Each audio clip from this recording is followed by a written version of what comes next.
চোখের পানি এসে গেল। আল্লাহ বললেন, হে আমার বান্দা, তুমি হয়তো এমন এক পর্যায়ে আছো যেখানে কেউ তোমার আশেপাশে নেই। তুমি হতাশ, হয়তো ভেঙে পড়েছো, কেউ তোমাকে বুঝতে চাইছে না, কিন্তু আমি আছি। আমি এমনকি সেই নিঃশব্দ রাতেও আছি যখন তুমি শুধু চোখের জল ফেলতে পারো। আমি তোমার ভিজা মুখে দোয়া কবুল করি, কারণ আমি সেই রব যিনি হৃদয়ের অশ্রু ও অন্তরের নীরব ভাষা বুঝতে পারি। তুমি আমার দিকে এক কদম আসো, আমি তোমার দিকে 10 কদম এগিয়ে আসব।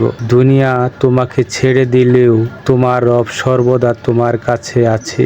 আমি কখনো ছাড়বো না, কারণ আমি আলহামদুলিল্লাহ সোয়াবের জন্য আপনার একটা শেয়ার চাই। তুমি এমন ভাবে জীবনটা গড়ে তোলো যেন মরণের পরেও কল্যাণকর হয়। 5 ওয়াক্ত নামাজ বাদ দিও না, মনে যেন হয় ভয়, দুনিয়ার চাইতে যেন আখিরাতের শান্তি সুখের হয়।